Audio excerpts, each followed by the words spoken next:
Hello. I think I'm still hearing it. There it goes. Got a little bit of lag there on my side. All right. Hey, welcome to Space Oddities, where we're going to talk. Oh, I know. I, so never watch the YouTube stream while you're streaming because you will hear yourself in double. All right. Hey, looks like we already got some of the regulars here. Hey, Enzo.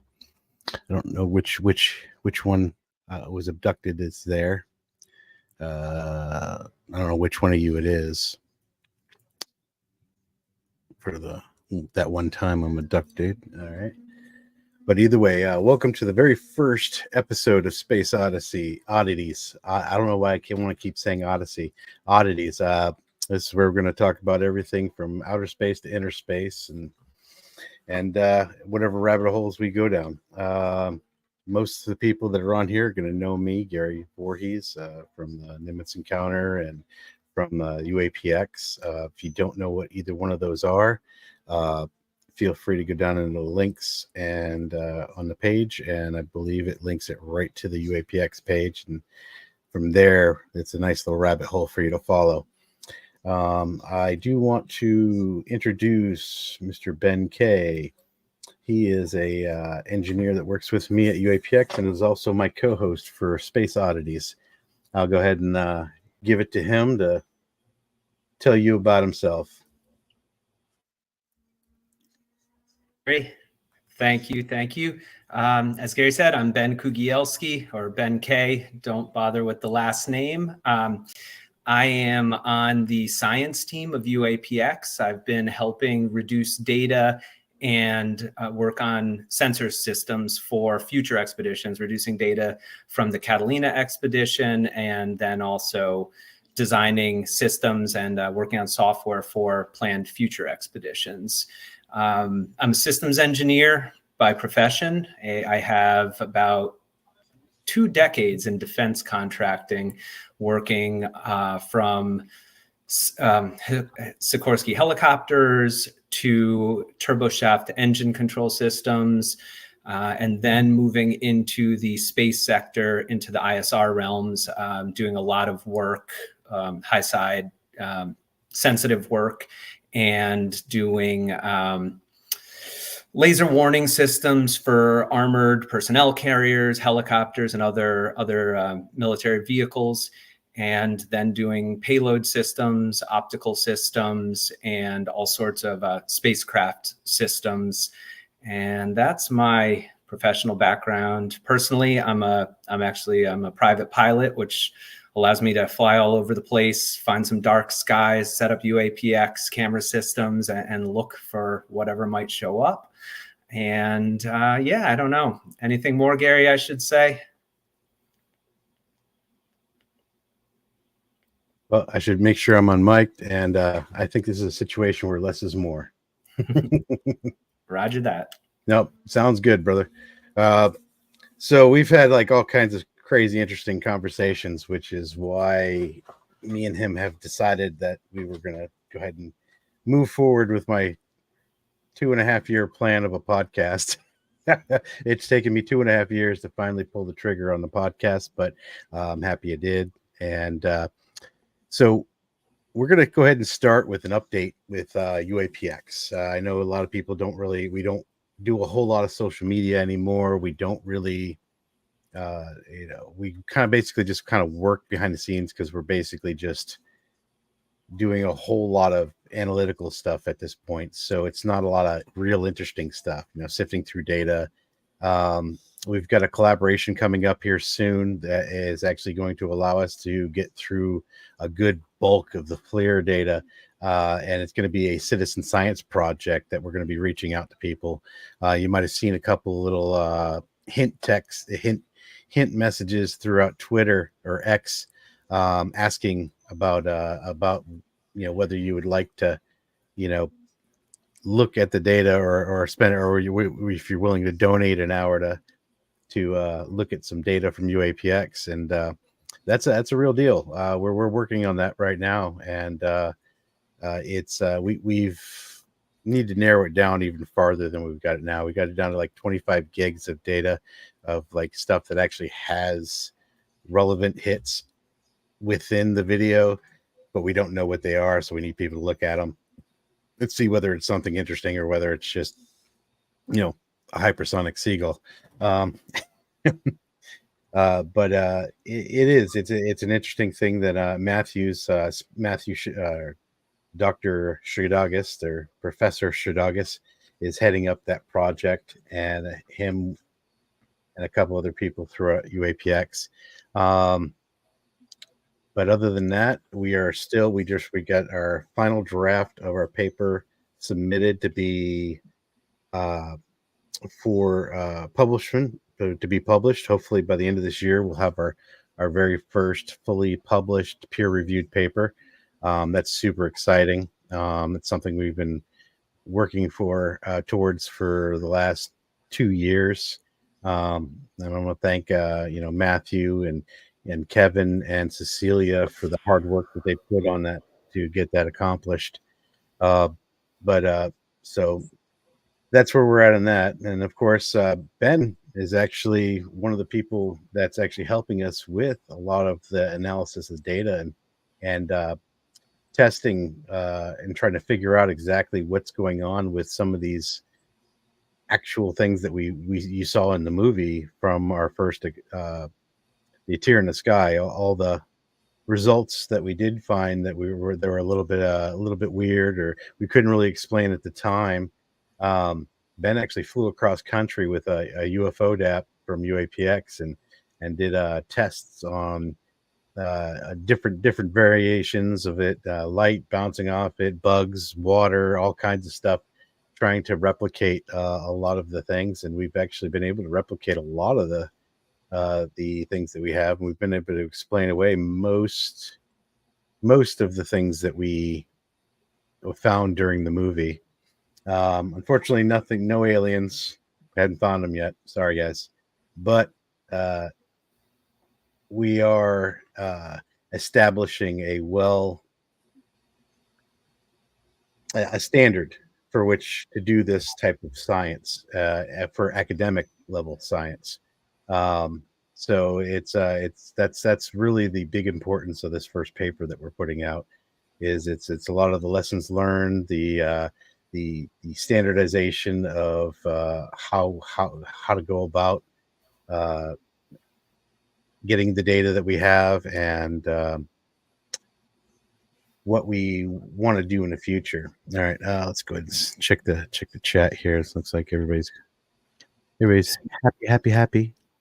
Just one thing regarding that paper, which I found pretty impactful. So Matthew has come up with a mechanism for quantifying the expectation of anomalous results, even in a mundane environment, which can you quantify what is the expected and what's the unexpected? And what he's shown is that you can actually quantify an expected number of hits given a certain amount of period or a certain number of data points that are going to fall into the anomalous region.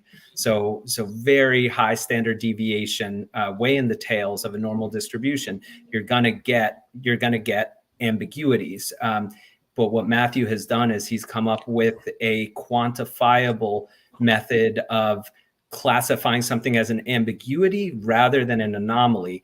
And what he found was that based on the Catalina expedition, there was the expectation of a handful of ambiguities. And we have a few ambiguities, and we still have some potential anomalies. So as a math geek and a science geek, I thought that was pretty neat to quantify the unexpected. Sorry, Gary. No, that's perfect. Speaking of unexpected too, we've had some unexpected things happen along the lines of going through our research and going through things that just serendipitously happened. So we were all kicking around a can about try to make a basically a fake reactor that would put off just neutrons and all the particles that would maybe attract a UAP. And as a result of that conversation, one of our scientists is Matthew Shadagas. He's actually putting in a patent for a brand new style of nuclear reactor. So he actually invented a new way of making nuclear energy based off of just an idea he got from kicking the can around with all of us. So there's there's some amazing technology that could be coming out in the next like 20 years for that. Some really exciting stuff. I don't really know what I can talk about with that. So I know I can talk about the patent that he put in a patent, but other than that, everything else I believe is just kind of like sorry, I'd have to kill you if you knew. No, but no, it's just it's cleaner nuke. It's basically a type of nuclear power that can't melt down. It can't. It'll. You could basically just have one in your house, and it would just power your house individually. You wouldn't even need a power company anymore. but it's pretty amazing. Really proud of all the people that have been working with us for the last 2 or 3 years, because it just goes to show you the dedication that people can and the things that people can achieve, even when they're doing it part-time for free. The dedication of the guys that are within UAPX has been amazing. It's very similar to the molten salt. Like you're talking about the cobalt salt reactors, Enzo. It's something similar. It's a different element. But it's pretty amazing. Honestly, these guys amaze me every single day. It's like every time we have a meeting, it's just something else. It's like, why do you guys waste your time with me? I don't know, but thank you. They're awesome. So to tease a little bit about Matthew's design, Dr. Sadagas's design, he's using light elements instead of heavy elements, which is not a new concept, but he's made it work. So yeah, that's the trick there. We just finished up the soul, not the soul. What was the name of that convention that we just did, the online convention? I forgot the name of it. I've been having a lot of just this is the busy time in my life with with school and everything else like that. So I'm a little all over the place when it comes to all this stuff going on. If it's not paperwork or something that's due to keep the company running, I don't have my pulse on it at the moment. But that's pretty much the updates for UAPX. Can you think of anything else, Ben? Did you want to talk about it? The development, or I know we're looking into like things like Bob and some of the other software to run our systems.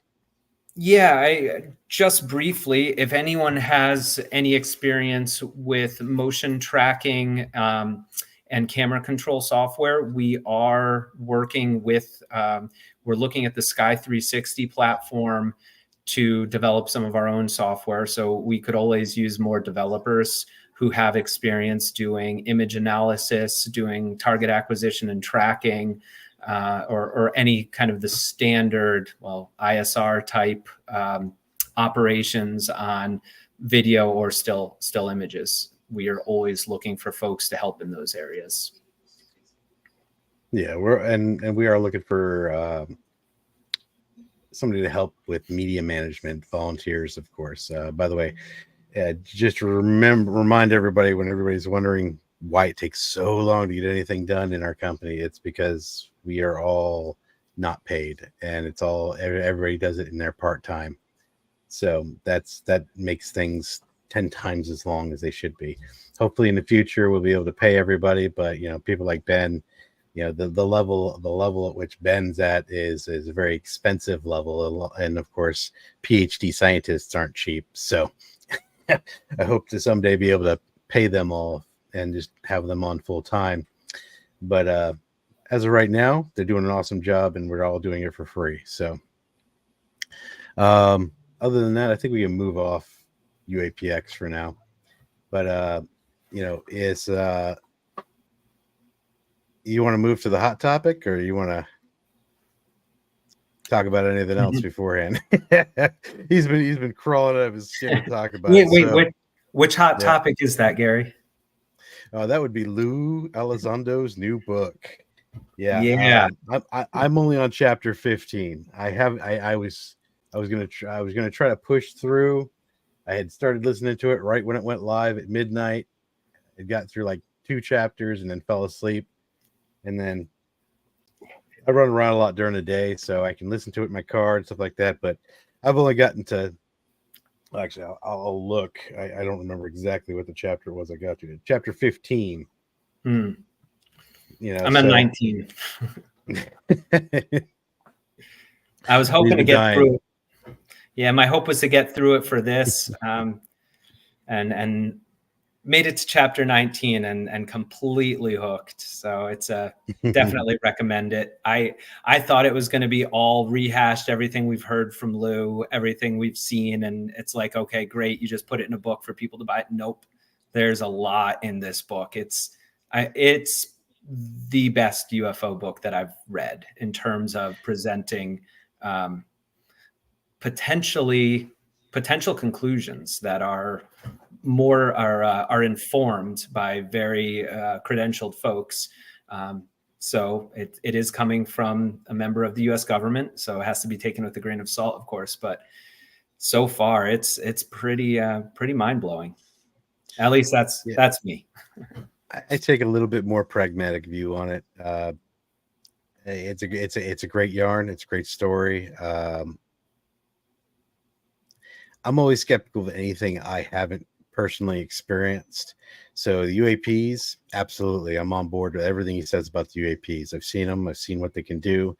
I completely 100% can back everything he says about the UAPs. But I've never seen a body. I've never seen an alien. I've never remote viewed. I've never, I've only had one kind of paranormal, well, one absolute I know for certain was a psychic event type thing that happened to me. Maybe someday it'll come up on this channel, and it has come up on other people's channels, so maybe you can find that Easter egg somewhere. But so I do believe that there is the ability to use extrasensory perception to do things, but it's like phenomenal, the claims that he has, the things that he's saying is basically everything everybody wants to hear, which is always suspicious to me, but suspicious not in like I'm gonna debunk this guy way, but just I'm gonna say, I'll give you the benefit of the doubt until you can prove it to me, but I'm not gonna really believe this until it happens to me. So I leave it at that. Believe nothing. Yeah, believe nothing, except hear everything. Kind of just assimilate the information and put it on a shelf for the future in case I need it. It's like if he mentions a certain particular person and a certain technology and a certain thing that it can do, and then later in the future, it happens, and it's exactly all right. I put 2 and 2 together on that one. Yep, he was dead right on that. So I wait for time to tell me the truth on everything. And as for Lou, he's never lied to me. I've always had a little bit of a rocky relationship with him for a little while, because we had a friend in common that wasn't a very good friend that he kind of warned me not to get involved with, and then I didn't heed his warning, and it kind of bit me in the ass. And so now I'm playing a lot of unburn the bridges. I'm running around with buckets of water trying to put out fires in relationships I've had that got burnt due to that relationship. But It's going well. He's doing well. He's always been solid. Anytime I've asked him a question, or he's never not answered me, or he's never not, so he could have easily just basically blew me off and said, you know what, you're an idiot. You wanted to deal with that guy, and I want nothing to do with you.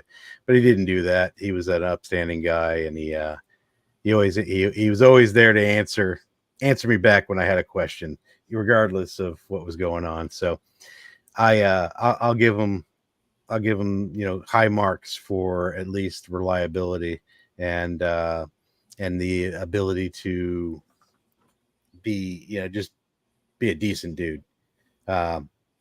Whether that makes him telling the absolute truth about everything, I don't know, but time will tell. Because I mean, some of the things that he talks about, there's no way in heck that any of that will get through the next 100 years without coming out. I mean, I know that sounds like a lot of time, but in reality, that's not a lot of time. Next 100 years, the things that he says, I mean, we would have to go to a complete police state throughout the entire world for it not to come out into the public. So which I don't know, depends on. Oh, by the way, we will talk about politics and we will talk about religion on this channel too. So if you don't like what we have to say, that's fine. We're cool. It doesn't bother us.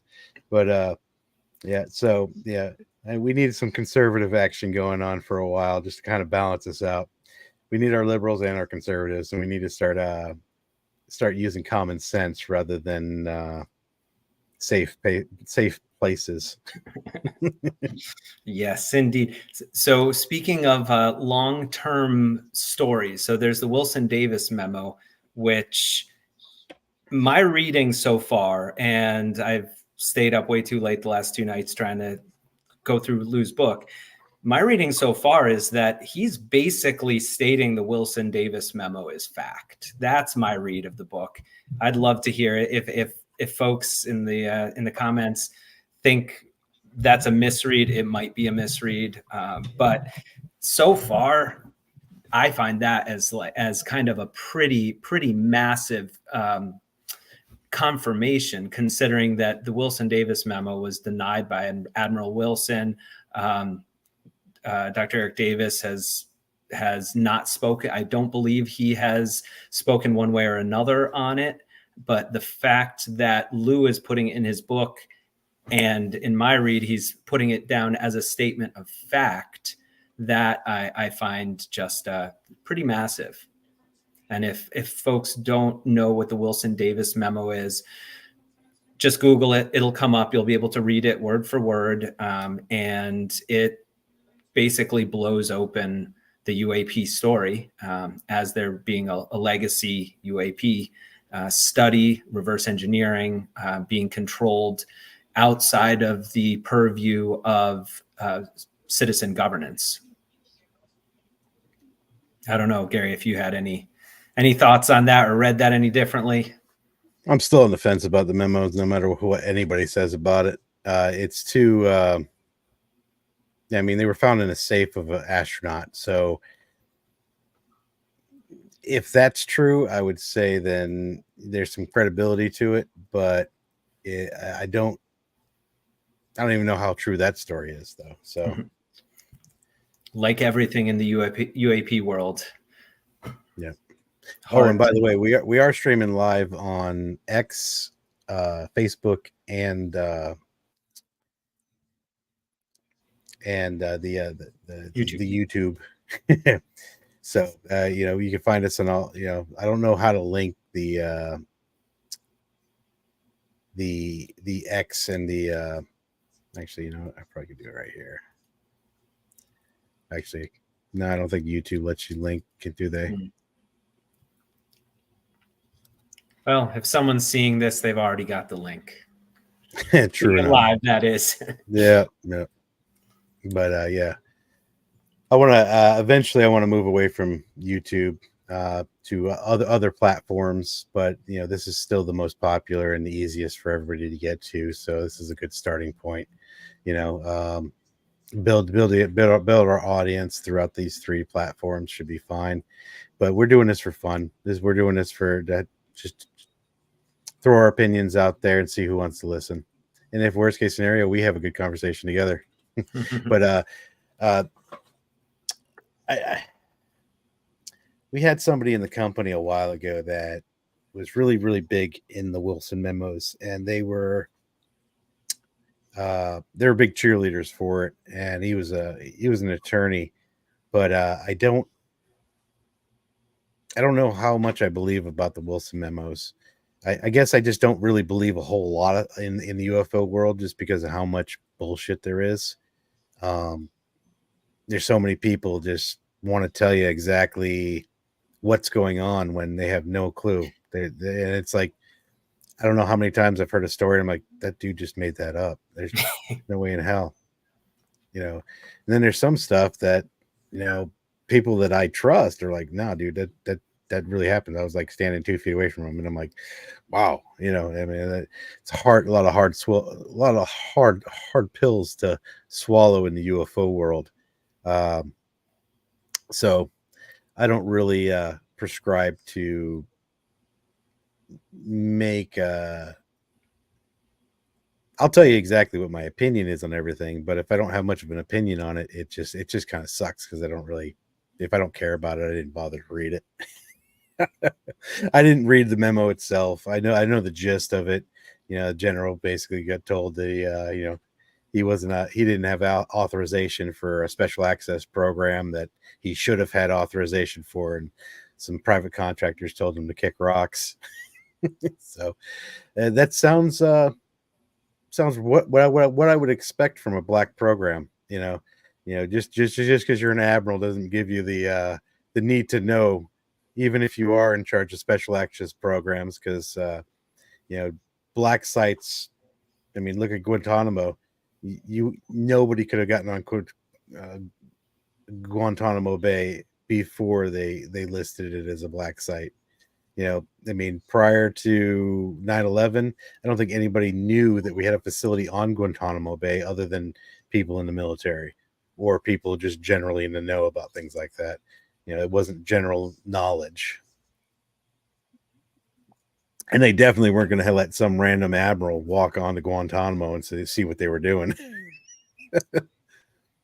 So that's just an example of something that's, horrible because of the torture that happens there, but not as classified as it would be if there is aliens or alien bodies, or if there is any type of reverse engineered technology be going on. All that stuff is going to be so listed, so deep black site, that there's nobody in that generality of the government that's going to be able to enter any of those facilities in any way, shape, or form. They're going to get told to kick rocks every single time. What do you think about that, Ben? I agree with you. And in Lou's book, there's a lot of that, even with every ticket imaginable, all the clearances. He was told to kick rocks by a defense contractor who's supposedly in possession of exotic technology and possible bodies. So he was actually told to get the express approval from I think it was the Secretary of the Air Force. So it was not, and I haven't finished the book. So where I'm at now, he's trying to get to General Mattis and go to the Secretary of Defense rather than go to the Air Force. I haven't read it yet, but here, let me give you a spoiler. It didn't happen. No. The Air Force does not play well with others. I mean, they never have. No. They're notorious for literally just telling everybody to kick rocks. I mean, they were ordered by Congress to disclose everything they have. Do you see anything from the Air Force yet? Nothing. They didn't. I think they sent them like some garbage blue book documents or something. That's it. Probably, yeah. And I did 2 years with Air Force ROTC, and it was pretty disillusioning for a yeah. the Air Force is going to have a lot of explaining to do. And they're the ones with egg on their face because they're the ones who's supposed to be in control of the airspace. At least the Navy has released some. I mean, the Navy is largest air forces, if not the world's second largest air force.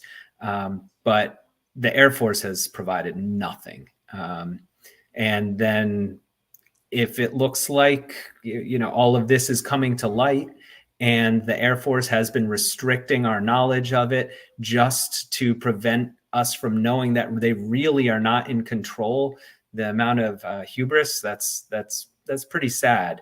You know, if you're in a position where you're responsible for something and you identify that you are no longer capable, or there's someone else, an adversary, who has a capability you can't match, you don't hide that. You run that up the flagpole and say, look, we've got a problem. If we can't track these things and we can't identify these things, we need all hands on deck to help, because this could be a threat. And we'll see, I guess. That's one thing I did enjoy in the book so far, is he's going through the details of how things happen within the military complex and within the government complex and within these agencies, and how there really is no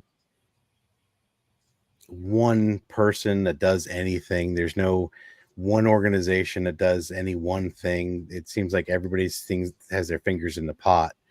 And you know, even down to how he was vetted to do some of the jobs that he was doing, you know, it really gives you a peek of what it is and how to be a high, you know, how people get into these high ranking jobs and how they end up there.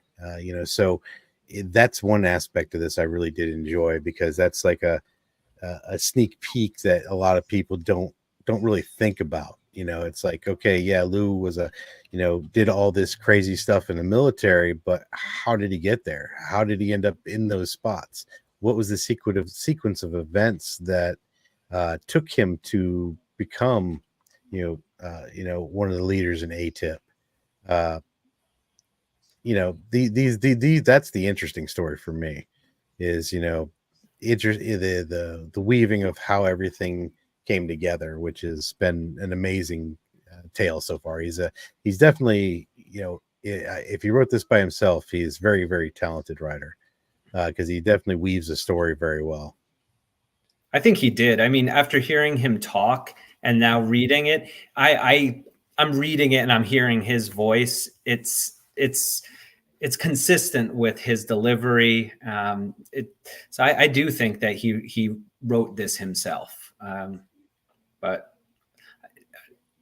I would think If he did, it's amazing, because I mean, I know I can't write that way. I try to if I've got three thoughts that actually chain together without streaming off into four other different thoughts, I'm happy. So that's always good for that. But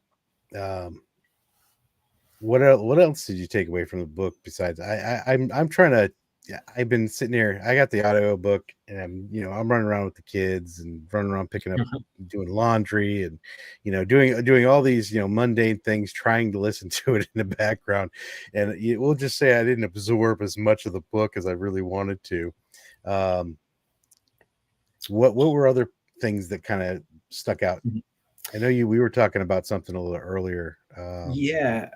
So the Wilson Davis memo, that's one I mentioned. The fact that Lou was involved in remote viewing, he confirms that he was involved well before his work with ATIP, OSAP. So that was, I think it was 20 years previous in his career where he was on a Pentagon-sponsored remote viewing program. And in his, he states that he was a remote viewer. He doesn't say he was a talented remote viewer. He identifies some of the known names of folks who have that reputation.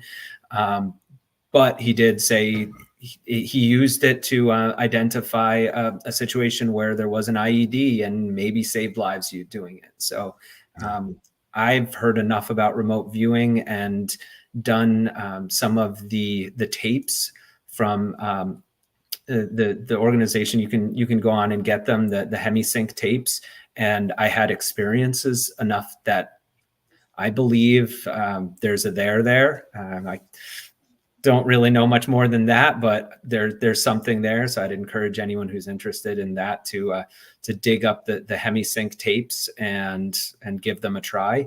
So there was that. He conclusively says that he actually saw an implant that was removed from someone's ribs. You froze a little bit there, Ben. Okay. At least. Yeah, I saw it freeze too. So I just mentioned that he talks about an implant that was removed from a service member who had been in the proximity of a UAP.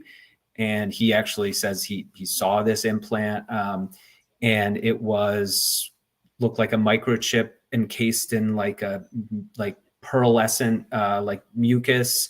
And the physician who removed it said that it was it moved and it was trying to evade being removed. As soon as I just listened to that chapter, and when they were talking about that, I could not help but think of the Matrix when he was that thing on his stomach, ripping the thing out of his belly button. And I'm like, trying to pin it down. I'll get it. Yeah, what are you doing? Like stabbing around? I mean, that's crazy. It's crazy. So the fact that he talks about implants, that was kind of shocking. He does identify a group that he associates with kind of a regressive group within the Pentagon who believe that the UAP phenomena, believe that UAP and associated phenomena are demonic, and that we should not be studying them because it's playing with the devil or something, a very Christian-centric framework that, and he identifies this group as the Collins elite. So when I heard that, I hadn't heard of this Collins elite group. So I Googled them, and there's actually a good volume of, there's both, I found books have been published about them. There's a lot of podcasts that talk about this. So going back a while. So it was the first I'd heard of this group called the Collins Elite, but whoever they are, they're doing us a disservice by dissuading people from studying what could be the most important scientific discovery in the history of humanity. So there's that. And then he identifies the existence of the Legacy program, who is supposedly still the Black program that's in charge of reverse engineering, recovery, and still active, still Black, unpenetrated. I think their hound dogs are the Air Force and the Army. Oh yeah. I think that Legacy program still utilizes both the Army and the Air Force for their recoveries.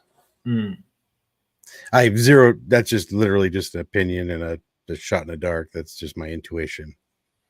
I have zero proof of that. Well, it was who is it? I believe he's either Army or Marine Corps. He's a recent, I'll say, whistleblower who came out, and he had seen like a black triangle with human operators loading stuff onto it. Herrera, I think his name is Herrera. I don't recall his name exactly, but that would support your statement of Army. Definitely the Air Force is up to their neck in this thing. Oh yeah. But see, the thing is, the Air Force, other than in like our, they have bases all over the world. They've got the facilities to move this stuff around. They've got the personnel. It kind of only makes sense. And then where the Air Force can't go, then that's why I kind of think that the Army is their other go-to. So between those two, it's just that's the Legacy program there. Mm-hmm. Yeah, Then and then defense. whoever's yeah, I don't even think it's an alphabet agency at this point. I think it's just people within multiple agencies that are just in charge of a lot of shit. Yeah. So I did in every job that I have, I always try and figure out what people know. And I've been in positions with people who should know. And I was working with someone who was ex-CIA. He had been CIA before he was working at the defense contractor I was with. And I asked him, oh, CIA, you know anything about aliens? And he's like, I don't. He's like, but I made a joke about it once in the cafeteria to someone like, oh, is that where you guys keep the alien bodies or something? And how he related it to me, the person looked at him, didn't crack a smile, and said, don't joke about that. So Yeah. Yeah. if it's an That'd alphabet, be the first thing I would do too. It's just start cracking jokes where I shouldn't. Yep. Yep. So I'm Cold says they've seen hovering crafts over the woods. It seems to be a pretty common spot to see them. I know when I was a kid, one of my best friend's cousins, after he was leaving from like I forgot what we were doing, but he was leaving right after me and my best friend actually had a fight about something, and he said he had seen something hovering over the woods heading away from us.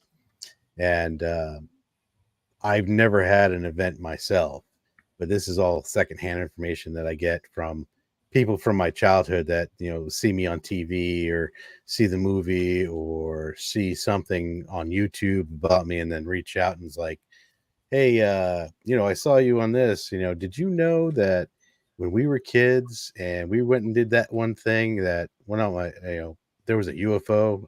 I mean, you know, 10 minutes after you left, or there, you know, it seems like it's always like right after I leave, or, you know, right where somewhere I've been, and then somebody around me sees a UFO.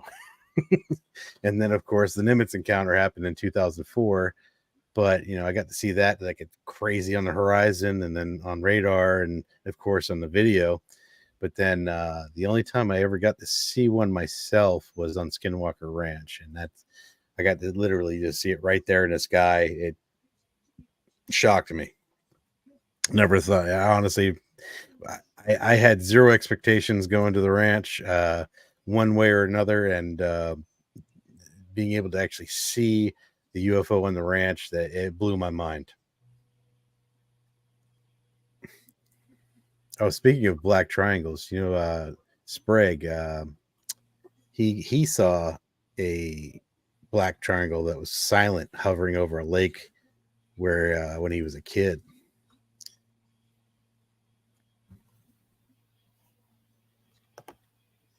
Yeah, that Avix Voorhees, it'd be very, very nice to her. That's my niece.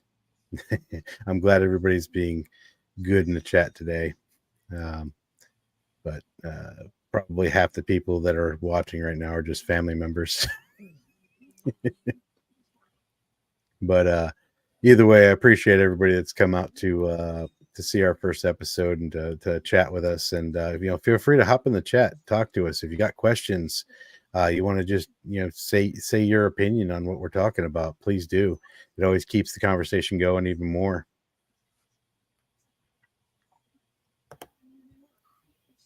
So speaking of current events, what do you think? I don't know, Gary, have you looked into what's going on with these supposed Peru mummies?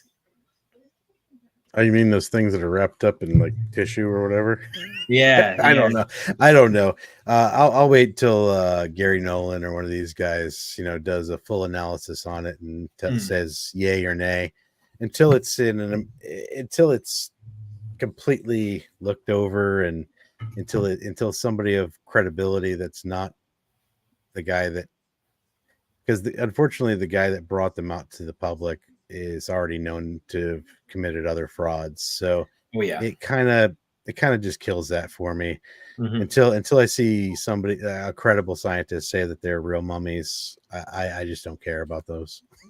Yeah, I wrote it off completely when I first saw them. there have been some developments that some of them are most definitely frauds, likely though made like 1,000 years ago, pieced together out of different bones, both potentially human bones. Definitely a llama skull installed backwards or almost definitely explains one of them. One of the, I don't recall if it's the smaller or the larger form mummy, but the other form mummy is, I did recently hear someone credentialed who had examined and said that it was not constructed. It was at one point a living biological entity that I believe only has 3 fingers. So I don't know what to say about that. Yeah, the source, what's Jamie Mousen or whatever, definitely I wouldn't want to take anything that he says ever with any sort of credulity, but we'll see. I mean, it's kind of one of those exciting things that I thought it was going to be a joke and then disappear, but it seems to have some legs. So I'm interested to see how that progresses. That's cool. I hadn't heard that part. When I heard about the other ones being like put together and made up, and the first thing I thought of was the porcelain dolls that widowing or that not widowing but grieving mothers used to carry around. It's like when a mother during the Victorian age, lost a baby or something, and they just kind of went off the deep end. They'd give them basically a prosthetic baby. And I'm wondering if some of these things weren't like put together to be something like that, and then they just happened to dig these things up and, oh look, it's an alien baby. No, Yeah. no, that was a grieving mother baby. Yeah. But that's just wild thing. I just you know how your brain works sometimes. It just puts things together to have no reason to be together. Definitely. My daughter's pointing at it. She's watching us on YouTube. Okay. Choose something else, baby. No. Yeah, but it's choose something else. But it's wild even if one of those is real or some type of species of something that we've never encountered here on Earth. That would be pretty wild. So we'll see. It'd be interesting to see where the legs on that goes. Do they have who was it that did the who was it that examined all of them? There have been a lot of different groups examining them. Some of it definitely is not to be trusted because they were presenting DNA results as it having alien DNA, which how would you know it's alien DNA if you don't have alien DNA? It's kind of a hard comparison since you don't know what alien DNA is supposed to look like. Yeah, and when you have degraded DNA, I don't have a biology background, but it will show up as just as unknown, I believe. So people who are reporting that these things have like 60% or some percentage human DNA and 30% alien or something like that, that struck me as completely disingenuous and not to be trusted. So there's, like everything in this subject, it's like there might be a kernel of truth, but then it's just surrounded with such a mountain of bullshit that you have to shovel a lot to find that kernel. Yeah, it's more of a kernel of poop, a kernel of corn and a poop, and a pile of poop. Yes. I mean, we'll see, I guess, because we have hands on artifacts. So those artifacts can be analyzed, and there should be a chain of custody of the artifact and provable results that can be duplicated in multiple laboratories or with multiple teams, and then we should know. See, that's the one thing that drives me crazy about the UFO community and all these things, all these people that know exactly what's going on. It's just like, okay, if you know what's going on, then get us repeatable, get me a meeting, get me in a position to where you can prove this to me. If you've got all this reliable data but they won't talk to anybody but you, I got a feeling that that's probably nobody talking to you. Yeah, that's probably you talking to you, and those things are so sketchy at that point. It's hard to believe in the fact that there could be supernatural things, like being a saved Christian, believing in Christ, and then trying to turn around and tell somebody else that there's they're crazy. It's like, I can't do it. I'm not going to call them crazy, but I am going to call a spade a spade. So when somebody comes and tells me that they got a blue avian for a girlfriend, I'm like, oh, that means you have pretty common, you're with them a lot. Why don't we arrange a meeting? And if they don't want to meet, then it doesn't exist.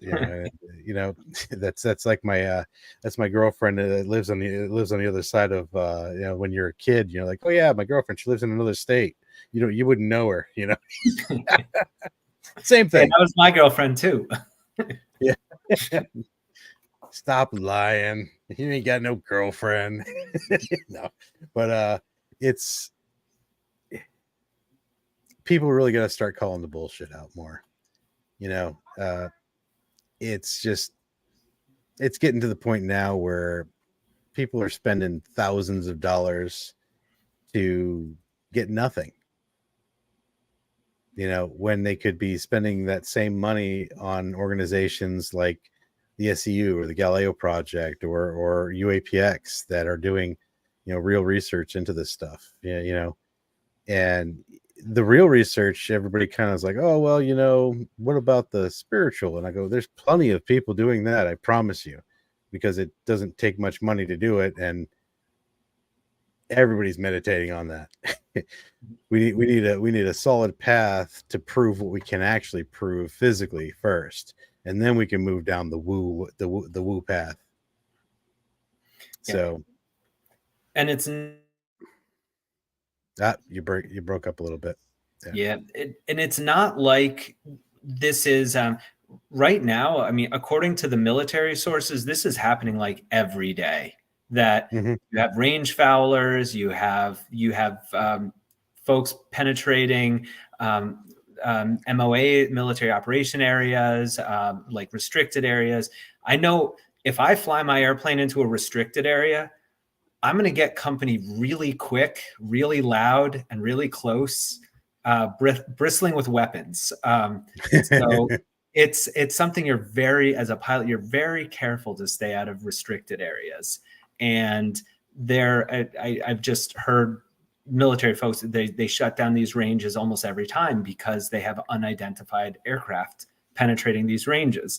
And you know what a fighter plane can do. It can intercept anything out there that is being flown by a civilian in a matter of minutes or seconds.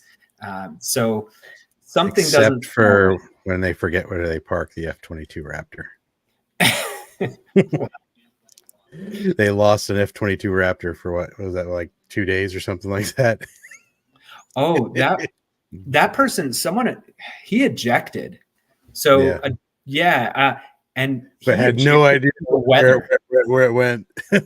Well, yeah, it's broken. You think they might have thrown a little GPS monitor on there or something, little low jack on there. Well, I just couldn't. $500 billion jet. Yeah, and he ejected from it because of weather. He missed an approach and then he ejected. Like I just can't fathom that. And as a taxpayer, it pisses me off. That can't be that whole story. I'm sorry, but that can't be the whole story, because if that's the truth, then he got court-martialed and sent to prison. Because I'm sorry, but that's there's either there was a malfunction. That's what aviators told me. Other aviators told me that he ejected because of weather. So if that's wrong, I'm sure someone will correct it. I wouldn't want to speak badly about the F-22 Raptor has one of the most advanced aeronautic systems on the planet. Why would you worry about weather? I mean, exactly. Did he get scared of the lightning? Personally, I hope it's not true, but I probably should have confirmed it before repeating it. So my apologies on that. Someone please correct it's entertaining. me if I'm wrong. I'm sure they will. Yeah, that's what I heard, was that he ejected because of weather, because of a missed approach on an instrument approach. I mean, there's a joke about Cirrus pilots in there, if there's any pilots in the audience, but not an F-22. I've seen F-22s up close and personal. That is a impressive machine. It is, and even as impressive as it is, the Tic Tacs from our encounter would have flown circles around it, even to this day. Mm-hmm. Mm-hmm. I mean, it would make that thing still look like a kite, a kid's kite, as Lou would say. Oh yeah, yeah. Inertia-less maneuvering. That's how it appears. So instantaneous acceleration. Yeah, that's the crown jewel. Yeah, I like how he goes back through the observables again, and then adds the sixth observable. Yeah, biological effects. Yeah, I highlighted that one. And and that's not much of a giveaway, so I don't mind talking about that one. Yeah, because honestly, that one made me happy because of people like Burroughs that fought almost their entire lives to get medical benefits through the VA, based off of the exposure that he got from that UAP or whatever that craft was, whether it was, whatever it was. He ended up with all kinds of cancers and neurological problems. And I mean, for him to, it was a landmark situation for him to actually get 100% disabled from being exposed to a UAP. Mm-hmm. Luckily for us on the ship, none of us were close enough to the UAP to have been physically affected by it. But who knows about the pilots? I mean, they got close to these Tic Tacs, so we'll have to see if Fravor or Dietrich or any of those people have any type of ill effects. And I honestly pray with all my heart that they never do. But there seems to be a lot of physical effects from being exposed to these things. And I mean, I think it's probably byproduct of the way their propulsion systems work, or the type of whatever fuels these things. They're probably radiating. Yeah, so you haven't gotten to that chapter yet, but Lou does present basically a unified. Well, he presents it. He credits Hal Puthoff in a unified explanation of both the drive mechanism and all the effects. So the drive mechanism being basically a warp bubble, and that actually explains all the observables. And then the sixth observable, low visibility. Yep. Light would bend around it.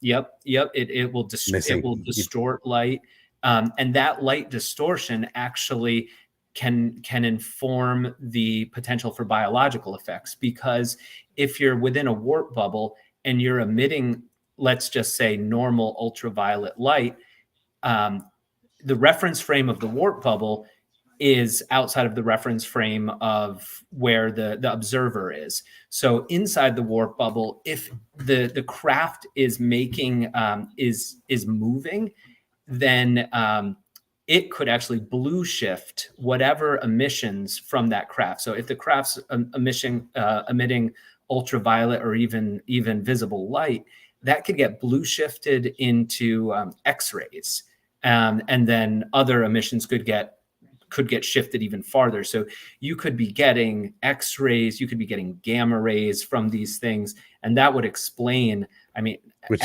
would all be ionized radiation, which would tear you down at the molecular level. Well, at the lowest, you're going to get potential like sunburns, because you could also have infrared that you could have red shift or you could have blue shift based on the direction the craft is going within the warp bubble. And then you could have extremely intense light that would cause sunburns. And then you could have the penetrating radiations that could cause cancers, and could cause some of the things that we've seen with people, like fingernails falling off, hair falling off after being close to one of these objects. Well, the fingernails and the hair, that would definitely be ionized radiation rather than any of the other types of radiation. But like even if it was gamma, unless it was like gamma knife type, intensity, it wouldn't do much damage if just a couple of gamma particle, a couple of gamma rays go through you. But they go through you all the time from the sun. Most Sure. most of the harmful ones are blocked by our atmosphere, but it's it would be a trip because it also would explain why people experience lost time too. Oh yeah. Because I mean, time was is completely bent all to hell inside of a warp bubble. hmm Yeah. So from the perspective inside the bubble, you could be at a walking pace, and from the perspective outside of it, you could be hypersonic, or you would observe a hypersonic object. So it's yeah. So time is definitely, or that is what the warp bubble gives you, is a different space time metric within versus what's outside of it. And we need to get Matthew or Kevin or Cecilia in to talk about the hard physics of it. I'm just an engineer. Yeah. Oh, and I'm cold. Yeah, he definitely said that there was a bunch of people that got denied, but he also said that there was 3 people that from the Rendlesham event that did get full benefits based off of the fact that they were around this craft. So there were people that actually did get the benefits from them.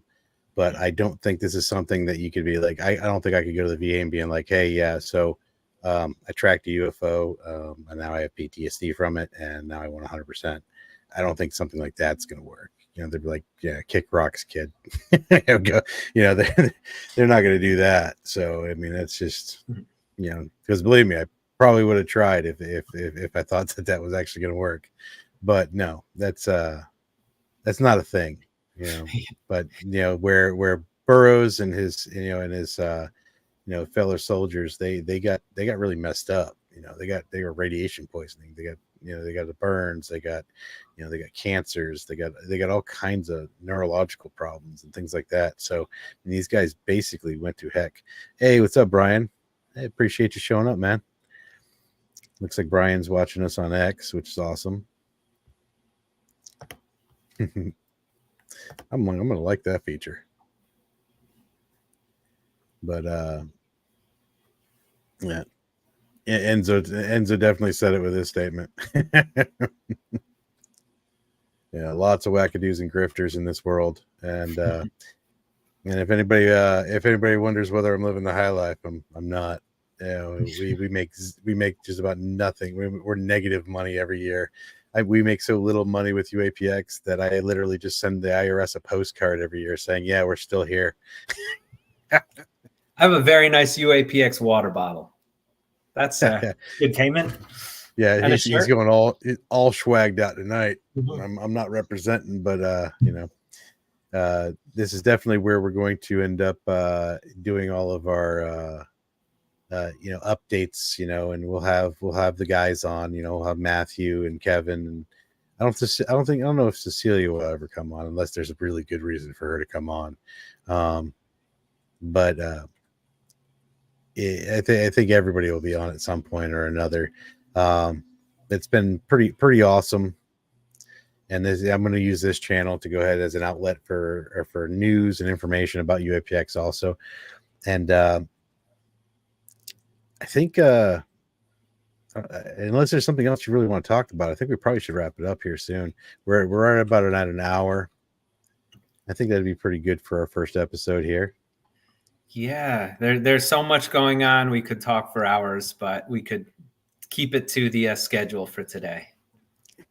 Yeah, we got to be good. It's we don't want to get burnt out, and we want to be able to keep providing content and keep doing this because it's fun. I like this, and this, just so everybody knows, this is if we ever get to the point where we can actually monetize, yeah, we will absolutely monetize, because as you can tell, this picture is not that great. We can still upgrade to the upper echelon of stuff, and I can stop using a GoPro for my camera. Yeah, that's literally where the money would go. And any extra money, we've already talked about it, and any extra money that we generate off of any of these streams, or any revenue that we do generate from them, is going to go to equipment for the stream. And then once we are set up with equipment, then the rest of it, any surplus, is going to be donated to UAPX. And if anybody does want to donate to the stream, that's perfectly fine. But I would prefer if people donated to UAPX instead. We've got swag, we've got donations, straight donations, we've got Patreons for that.